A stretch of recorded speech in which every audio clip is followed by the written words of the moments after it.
Welcome back. Now, this weekend, we've seen yet another volunteer worker brought from Africa to a Western country. This time, it's to the UK. We're concerned about what's happening to our biosecurity protocols. Are they deliberately being stood down? So we wanted to talk to someone who is an expert. Dr. Richard Davis has a company that is actually developing an Ebola cure.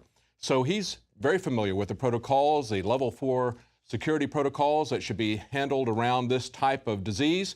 He is a founder of 5 successful companies, 2 of which have gone public. He's a physician, inventor, and successful serial entrepreneur who has authored over 400 patents and trademarks worldwide. Joining us now is Dr. Richard Davis. Well, Dr. Davis, I want to talk to you about a number of things. I want to talk to you about the way that we see people increasingly being brought into Western countries for treatment rather than being treated there, the kind of containment and biosecurity issues that raises.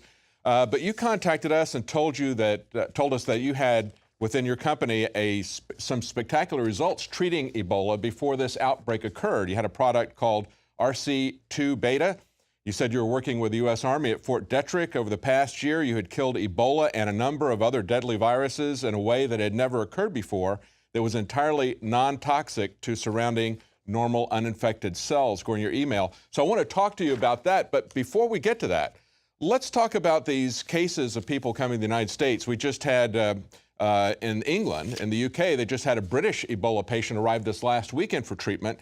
I thought it was kind of interesting that they said the patient is currently not seriously unwell, and yet in the pictures that we're looking at here, you can see them rolling his bed around with plastic on it, but you also see people that are in the vicinity of this patient that don't seem to have much, if any, protective clothing on it. What are we seeing here as they're bringing people in? Are they following the biosecurity methods, or are they just ignoring them? Well, I think that's a great question, and thank you for having me on, David. It's a pleasure. My experience goes back to my days in the Navy, where I received a significant amount of nuclear, biological, and chemical training as part of my being part of a readiness command. And I think that my understanding at that time, and I don't think it's changed since, that we wouldn't have done it this way. Mm-hmm. Patients that have these kinds of very, very deadly and potentially very contagious infections would be treated in a way that would be vastly different.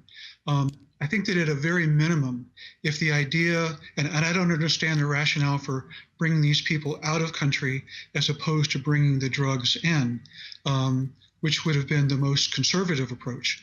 But if you had a compelling reason to get these people out of country, there are a number of level 3 portable and mobile containment facilities that are readily available that could be put on board ships so that the contagion could be limited to just shipboard personnel. It could be much easier to isolate those people, and it might be a better step as opposed to bringing them into very populated areas where I do not know if the Emory facility is a level 4. I just don't know. Mm-hmm. I've done a lot of reading, and I can't find what the level of that facility is. Let me get your response to this. As somebody who obviously has worked with Ebola, you know what the procedures and protocols are. I came across an article that I found very disturbing. It was from a site called birdflu666.wordpress.com, but they seem to be very knowledgeable about these regulations. They say that the CDC director, Dr. Thomas Friedman, would know about level 4 regulations because he testified before Congress about the anthrax issues that were involved with that. But they say that he basically has just flouted these regulations. They're calling on him to be fired. Some of the things that they pointed out, they said it isn't encouraging to see this doctor who was brought back, Dr. Brantley, who's now cured, fortunately. But they say that he was seen walking around in a hazmat suit when this first began. Said it's shocking to see him without air-supplied, positive pressure personnel suit with a helmet that's mandated by biolevel 4 security regulations to prevent the virus from spreading through the air and to others around him. It was also shocking to see him transported in an ordinary ambulance to the hospital. And they point out that at this hospital, he was treated on the ground floor, even though in Africa, where they had the center of this outbreak, they had a separate facility for these kind of hemorrhagic fevers. They didn't keep it in the same hospital building where they were treating other patients, yet he's brought into the ground floor of a hospital there. Could you comment on that? Well, I think that they're mistaken about that. Okay. In the sense that the hazmat suits with the positive pressure are meant to prevent you from becoming infected. They're meant to keep things from the outer world from getting to you.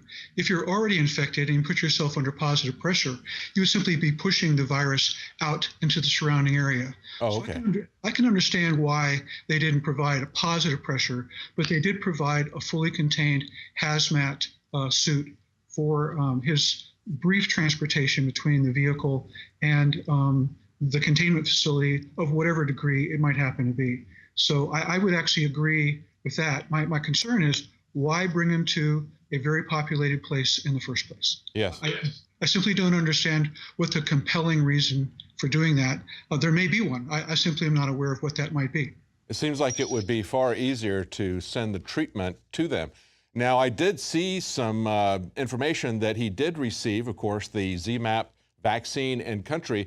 Perhaps do you believe that he was brought here after he had responded favorably to that, where they believe that he was not as contagious, perhaps, or in later stages of recovery? Do you know anything about that? I don't have any information about that. I'm just delighted that he recovered. Yes. And that the ZMapp technology worked as advertised, because it was apparently the first time that it had ever been used in humans. It had been obviously used in non-human primates before with success. So I'm delighted that there is a technology out there for this disease. I just think that there may be some potential limitations to its ultimate use. Because it is a biological, it requires a lot of steps, a tremendous amount of purification and other things, which, although they have become increasingly routine, you wouldn't think that a vaccine of this nature would ever be considered anything like being routine. Yes. Now, we're almost out of time. We've got a couple of minutes left. Now, I wanted to get on to your treatment and kind of compare it to the ZMapp treatment. The ZMapp treatment, as I read about how it works, concerns me on a number of levels. First, they give the disease to some mice. Then as they develop antibodies, they genetically modify those. Then they put them in a genetically modified tobacco plant to grow them. Then they take the plantibodies that come out of that GMO tobacco and inject that into people. In a sense, basically already having the antibodies created so that you don't have to create them in your own body. So instead of injecting you with a weakened or dead form of the disease, they directly inject what they call plantibodies. And you had some spectacular results, as you point out in your email. Tell us what happened as you were working with the Army at Fort Detrick. You were doing tests there, and they were seeing the results. And yet, as this outbreak was happening in Africa, basically it went silent. Is that correct? That's correct. I think that the results that we had were in tissue culture. We had not yet advanced to animal studies, although the drug has been used by the company that we acquired this technology from. They had actually had some experience in both horses and man in the use of this drug for different indications. So the drug has been tried, but in uncontrolled trials, which would have to be considered anecdotal by any scientific perspective. But at least the data is there. There was some experience. And the fact is that when we provided this with the Army, they tested it against a number of different viruses from a number of different viral families. And the results were spectacular. With increasing dose, we were approaching 100% kill in Ebola, with 100% kill of Marburg virus, Rift Valley fever, Venezuelan equine encephalitis. And we've seen in other treatments, in other disease indications at other research facilities, its effectiveness against a number of different viral targets. We're out of time, Dr. Davis. I certainly hope that your research continues, because I'm very concerned about the complexity, the mechanisms, and the possible adverse side effects of this GMO vaccine, ZMapp, and whether it might be mandated for the general population. Thank you so much for joining us, and thank you for your research. Thank you, David. Appreciate it very much. Thank you. Bye-bye. Well, of course, my concern is that these people are being brought back, our protocols are being violated because they want to create a PR campaign of panic and then show them as being cured so they can then roll out a massive mandatory campaign of vaccinations using these kinds of genetically modified vaccines. We know that it's cured this one doctor and also the assistant that was with him, who was brought back, Dr. Brantley.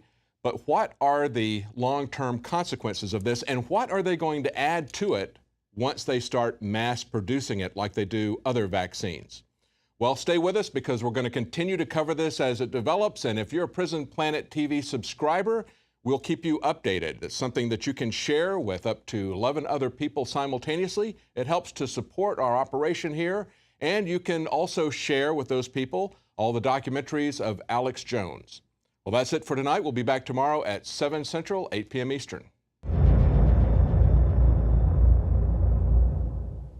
I began to get into iodine a few years ago because it was helping me and my family so much get healthy and detoxify. I believe our research is conclusive. This is the best iodine out there. And I know this for a fact. Nobody else has got iodine based on these pure crystals, ladies and gentlemen. For a limited time, experience the ancient power of Survival Shield X2. Take advantage of this unprecedented 30% off Super Detox Special at InfoWarsLife.com. You are watching the InfoWars Nightly News, which airs 7 p.m. Central at InfoWarsNews.com. Members can share their passcodes with up to 11 other people, and your support is helping us defend liberty worldwide.